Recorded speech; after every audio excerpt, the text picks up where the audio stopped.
नमस्कार दोस्तों। तो ये क्लास 12th का ठोस अवस्था नाम का चैप्टर है। चलिए देखते हैं। तो ठोस अवस्था क्या है? ठोस अवस्था पदार्थ की वह अवस्था है जिसका आकार और आयतन निश्चित होता है, परमाणुओं के बीच का अंतराणविक स्थान बहुत कम होता है और इनके बीच का अणुओं के बीच का बल अधिकतम होता है, क्योंकि अणु बहुत पास पास होते हैं तो इसलिए इनका अंतराणविक स्थान का मतलब है अणुओं के बीच में जो स्थान होता है।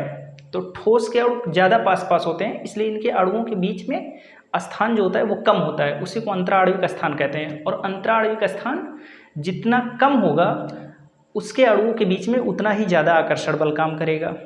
तो ठोस अवस्था क्या है? पदार्थ की वह अवस्था जिसका आकार और आयतन निश्चित होता है, इनके अंतराणविक स्थान कम होता है और अणुओं के बीच का आकर्षण बल अधिक होता है अपेक्षाकृत। चलिए देखते हैं अब। तो देखते हैं ठोस अवस्था किसे कहते हैं? आकार और आयतन निश्चित, अंतराणविक स्थान कम। अंतराणविक स्थान क्या है? ठोस के जो अणु हैं ये काफ़ी पास पास होते हैं और इनके अणुओं के बीच में ये जो स्थान है इसी को अंतराणविक स्थान कहते हैं। अब इसके अणु काफ़ी पास पास होते हैं इसलिए इनके बीच का अंतराणविक स्थान कम होता है और अणु पास पास हैं इसलिए अंतराणविक आकर्षण बल अधिक होता है, तो इसे ठोस अवस्था कहते हैं। अब ठोस अवस्था मुख्य रूप से दो प्रकार के से विभाजित किया गया है। ठोस अवस्था मतलब ठोस दो प्रकार के होते हैं। सबसे पहला है क्रिस्टलीय ठोस और दूसरा है अक्रिस्टलीय ठोस। तो सबसे पहले समझते हैं हम लोग कि क्रिस्टलीय ठोस किसे कहते हैं। तो क्रिस्टलीय ठोस क्या है? ऐसा ठोस जिसके अणुओं में एक निश्चित व्यवस्था पाया जाता है, उनकी अणुओं में एक निश्चित क्रम पाया जाता है, एक निश्चित पैटर्न पाया जाता है। और जो क्रिस्टलीय ठोस होता है, क्रिस्टलीय ठोस जिस प्रकार का है वैसे ही बहुत सारे छोटे छोटे क्रिस्टलों का मिला जुला एक स्वरूप होता है। यह एक दीर्घप्रासी व्यवस्था है। दीर्घप्रासी व्यवस्था का आशय ये है कि इसके अणुओं में इस प्रकार से निश्चित व्यवस्था पाई जाती है कि ये लंबी एक संरचना बनाकर तैयार कर सकते हैं, जबकि अक्रिस्टलीय ठोस में कोई भी निश्चित संरचना नहीं पाई जाती, कोई निश्चित व्यवस्था नहीं पाई जाती। इनके अणुओं में घास पात चाहे जो अणु चाहे जहाँ पर ऐसे भरे हुए होते हैं। क्रिस्टलीय ठोस दीर्घपरासी व्यवस्था रखता है, अक्रिस्टलीय ठोस लघुपरासी व्यवस्था रखता है, क्योंकि इसके अणुओं में कोई निश्चित व्यवस्था नहीं होती और व्यवस्था नहीं होती इसलिए इनका क्रम बहुत लंबा चल नहीं पाता। क्रिस्टलीय ठोस को ही वास्तविक ठोस कहते हैं। अब ये वास्तविक ठोस क्यों कहते हैं इसे? और अक्रिस्टलीय ठोस को आभासी ठोस कहते हैं या अतिशीतित द्रव कहते हैं। तो ये पद क्या है, इसका मतलब क्या है? अतिशीतित द्रव का मतलब होता है कि अक्रिस्टलीय ठोस के बारे में ये देखा गया, जैसे अक्रिस्टलीय ठोस का एग्जाम्पल है कांच या रबड़। तो देखा गया कि जो पुराने मकान थे, जैसे पुरानी बिल्डिंगें थीं, जो राजा महाराजा के बिल्डिंग होते थे, तो उनके दरवाजे के खिड़कियों में जो कांच लगे हुए होते थे, तो उन कांच को देखा गया कि नीचे से मोटे हैं और ऊपर पतले हैं। तो अंदाज़ा लगाया गया कि ये अणु क्या हैं। इस कांच के अणु पहले सपाट थे, हर जगह समान रूप से थे, लेकिन समय बहुत ज़्यादा बीता तो गुरुत्वाकर्षण बल के कारण इन अणुओं में, इस कांच के अणुओं में प्रवाह हुआ और प्रवाहित होकर नीचे आ गए, इसलिए नीचे से मोटे हैं और ऊपर से पतले हैं। और प्रवाहित होने का गुण तो द्रवों का गुण है, तो इसलिए कांच को कहा गया अतिशीतित द्रव, क्योंकि इसमें प्रवाहित होने का गुण पाया जाता है। जो कांच के शीशे थे नीचे से मोटे थे, ऊपर पतले थे, तो बताया गया कि ऊपर से अणु बह बहकर प्रवाहित होकर नीचे आकर मोटे हो गए हैं। और अगर वो द्रव है तो कैसा द्रव है? तो कहा गया अतिशीतित, बहुत ज़्यादा ठंडा किया गया द्रव है। द्रव को जब बहुत ज़्यादा ठंडा द्रव को ठंडा करते हैं तो ठोस अवस्था प्राप्त होती है। कहा गया है कि ये बहुत ज़्यादा ठंडा किया गया द्रव है। और जो द्रवों का गुण रखे उसे हम ठोस कैसे कह सकते हैं? तो आभासी ठोस के रूप में भी इसे जानते हैं। और क्रिस्टलीय ठोस अक्रिस्टलीय ठोस क्या है वो मैं पहले ही बता चुका हूँ। क्रिस्टलीय ठोस में अणु एक निश्चित पैटर्न में, एक निश्चित व्यवस्था में व्यवस्थित होते हैं। अक्रिस्टलीय ठोस में कोई भी निश्चित व्यवस्था नहीं पाई जाती। अब हम समझते हैं कि क्रिस्टलीय ठोस और अक्रिस्टलीय ठोस में क्या अंतर है। तो चलिए देखते हैं हम लोग इसके गुणों के बारे में, अंतर के बारे में कि क्या क्या अंतर है इसमें। तो पहले आकार के आधार पर देखते हैं कि क्रिस्टलीय ठोस और अक्रिस्टलीय ठोस में क्या अंतर है। तो आकार के हिसाब से देखें तो क्रिस्टलीय ठोस का आकार निश्चित होता है। क्रिस्टलीय ठोस का आकार निश्चित होता है, जबकि अक्रिस्टलीय ठोस का आकार अनिश्चित होता है। इसका कोई निश्चित आकार नहीं होता, इसके अणु अव्यवस्थित रूप से फैले हुए होते हैं, तो कोई निश्चित आकार नहीं होता, अनिश्चित आकार होता है। जबकि इसमें अणु एक निश्चित व्यवस्था में, एक निश्चित पैटर्न में व्यवस्थित होते हैं, आकार निश्चित होता है। इसका गलनांक निश्चित होता है और इसका गलनांक अनिश्चित होता है। विदलन गुण क्या होता है? विदलन गुण का मतलब है कि धारदार चाकू से या धारदार किसी भी औजार से काटें तो सतह कैसी प्राप्त होगी। यदि क्रिस्टलीय ठोस को धारदार औजार से काटते हैं तो काटने से हमें चिकनी और सपाट सतह प्राप्त होती है।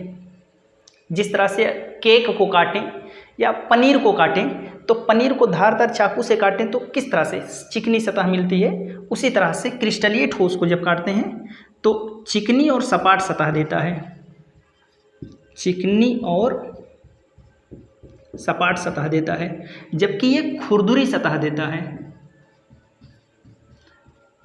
जैसे कोयला है, कोयले को अगर काटो तो खुरदुरी सतह देगा, या ईंट है उसे अगर काट दिया जाए, फोड़ दिया जाए तो खुरदुरा सतह देता है। तो विदलन गुण का मतलब है धारदार चीज़ों से, धारदार औजार से काटने पर किस प्रकार का सतह प्राप्त होता है। प्रकृति कैसी होती है? तो इसकी प्रकृति कैसी है? ये वास्तविक ठोस है, वास्तविक ठोस है, जबकि ये आभासी ठोस है।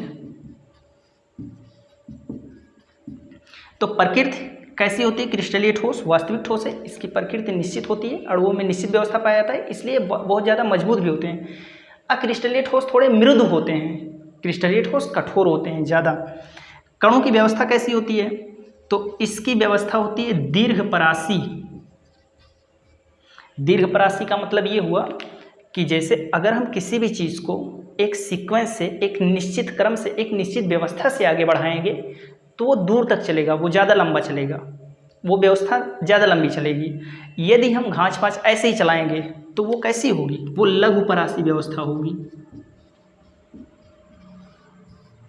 लघुपरासी व्यवस्था होगी। अब हम अगला अंतर समझते हैं इसके दैशिकता का। तो दैशिकता क्या चीज़ है और ये किस चीज़ से संबंधित है? तो खासकर ये चालकता से संबंधित है और अपवर्तनांक से संबंधित है, यानी कुछ भौतिक गुणों से संबंधित है। अपवर्तनांक इससे संबंधित है। अब देखिए दैशिकता से क्या आशय है? क्रिस्टलीय ठोस और अक्रिस्टलीय ठोस में इस आधार पर कौन सा अंतर है? अगर हम किसी क्रिस्टलीय ठोस में एक निश्चित व्यवस्था पाई जाती है, अगर हम इसमें अलग अलग दिशाओं से इसका अपवर्तनांक या चालकता नापें तो अलग अलग प्राप्त होता है। जैसे अगर हम इसमें विद्युत धारा इधर से प्रवाहित करें, नीचे से इधर से प्रवाहित करें तो क्या होगा? तो विद्युत धारा जब इधर से जा रहा होगा तो देखा गया कि इधर से विद्युत धारा जा रहा है तो इसके इस तरफ, रेखा के इस तरफ केवल काले काले गोले हैं और रेखा के इस तरफ देखिए लाल लाल गोले हैं। और अगर विद्युत धारा इसमें इधर से प्रवाहित हो, इधर से प्रवाहित किया जाए तो क्या होगा? एक काला एक लाल, एक काला एक लाल, इसके तीर के इस तरफ है और इसके इधर भी एक काला एक लाल, एक काला एक लाल। तो अगर विद्युत धारा इस साइड से जाए तो उसे कैसा प्राप्त होगा? इधर भी एक काला एक लाल, एक काला एक लाल, और इधर से भी एक काला एक लाल, एक काला एक लाल। तो इधर से इस तरह से, जबकि इधर से अगर प्रवाहित हो तो क्या होगा? इस रेखा की इस तरफ केवल काले काले काले हैं और इस तरफ केवल लाल लाल हैं, यानी कि अलग अलग दिशाओं से अलग अलग चालकता आएगी इसकी, क्योंकि इधर से जब प्रवाहित होगा तो प्रतिरोध एक अलग प्रकार से लगेगा, क्योंकि अणुओं की व्यवस्था इधर से अलग प्रकार से देखने को मिलती है, इधर से देखने पर, और इधर से देखने पर अलग व्यवस्था मिलती है। तो इसीलिए कहते हैं कि ये विषम दैशिकता दर्शाते हैं, अलग अलग दिशाओं से देखने पर अलग अलग दैशिकता, अलग अलग गुण प्रदर्शित करते हैं। इसलिए कहते हैं कि क्रिस्टलीय ठोस कैसा गुण दर्शाते हैं? विषम दैशिकता। ऐसे ही अपवर्तनांक भी है। अपवर्तनांक मतलब किसी माध्यम में प्रकाश को मोड़ने की कितनी क्षमता है, प्रकाश को विचलित करने की कितनी क्षमता है। अगर प्रकाश इधर से घुसेगा तो इसे अणुओं से अलग प्रकार से सामना करने को मिलेगा और उसका अपवर्तनांक कुछ और आएगा इस पदार्थ का, जबकि इधर से प्रकाश को घुसाकर अगर हम अपवर्तनांक चेक करेंगे तो कुछ और आएगा, यानी अलग अलग दिशाओं से अलग अलग देखने को मिलता है। इसलिए कहते हैं कि क्रिस्टलीय ठोस कैसा दर्शाते हैं? विषमदैशिकता दर्शाते हैं। जबकि अक्रिस्टलीय ठोस में अणुओं की कोई निश्चित व्यवस्था नहीं है, तो प्रकाश चाहे इधर से घुसे चाहे इधर से घुसे कोई फर्क ही नहीं पड़ता, हर तरफ से वही अपवर्तनांक आएगा, हर तरफ से वही गुण प्रदर्शित होगा। तो इसलिए कहते हैं ये समदैशिकता दर्शाते हैं। समदैशिकता, समदैशिकता का अर्थ क्या है कि किसी भी दिशा से जाए उसे सब जगह से समान ही दिखाई देगा, समदैशिकता दर्शाते हैं। तो ये हो गया दैशिकता के आधार पर। तो अब हम लोग देखते हैं अगला क्रिस्टलीय ठोस और अक्रिस्टलीय ठोस के बीच का अंतर है शीतलन वक्र। शीतलन वक्र क्या है? जैसे मान लीजिए कोई ऐसा पदार्थ है, कोई ऐसा यौगिक है या कोई ऐसा तत्व है जो गैसीय अवस्था में है और उसे जब ठंडा करेंगे तो गैस अवस्था में आ जाएगा, जब ठंडा करेंगे तो ठोस अवस्था में आ जाएगा। कोई चीज़ है जो गैसीय अवस्था में है लेकिन बहुत ज़्यादा ठंडा करेंगे तो वो ठोस अवस्था में आ जाएगा, ऐसा कोई गैस है। मान लेते हैं पानी ही है, भाप है, भाप है और भाप का टेम्परेचर मान लीजिए 130 है। अब भाप जब पानी जब ठोस अवस्था में आता है तो क्रिस्टलीय ठोस बनता है, मान लीजिए, हाँ बनता भी है, क्रिस्टलीय ठोस होता है पानी, बर्फ़ क्रिस्टलीय ठोस है। तो भाप अवस्था में है और भाप का टेम्परेचर मान लीजिए 130 है। जब इसका टेम्परेचर मान लो गिराना शुरू करें, इसका टेम्परेचर घटाना शुरू करें तो क्या होगा? टेम्परेचर समय के साथ में घटता जाएगा।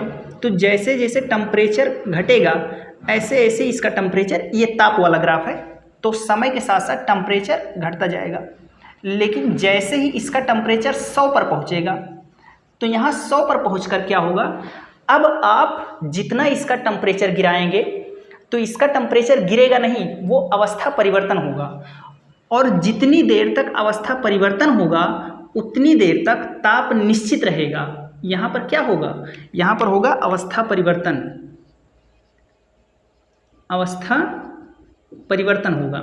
और जितनी देर तक अवस्था परिवर्तन होगा इसका ताप 100 डिग्री पर स्थिर रहेगा। और जब ये पूरी तरह से द्रव में बदल जाएगा, भाप से पूरी तरह से जब द्रव में बदल जाएगा और आप ताप घटाते जा रहे हैं तो क्या होगा? इसका ताप जब पूरी तरह से द्रव में बदल गया, पूरा भाप का टेम्परेचर गिराना शुरू किए, भाप का टेम्परेचर 130 हुआ, 120 हुआ, 110 हुआ, 9, 8, 7, 6 और जैसे ही 100 हुआ तो इसका टेम्परेचर गिरना रुक गया भाप का। अब 100 से इसका टेम्परेचर गिरना रुक गया और इसका अवस्था परिवर्तन शुरू हो गया।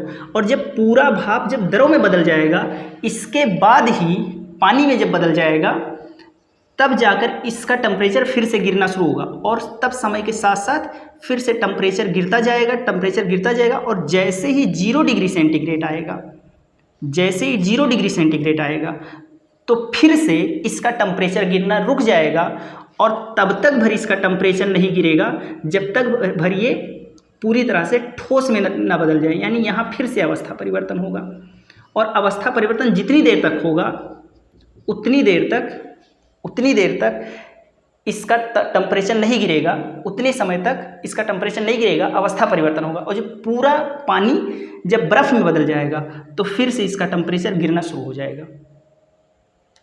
और इस प्रकार से यानी कोई क्रिस्टलीय ठोस है, कोई ऐसा यौगिक है या कोई ऐसा तत्व है जो गैस अवस्था में है लेकिन वो ठोस अवस्था में आने के बाद एक क्रिस्टलीय ठोस दर्शाता है।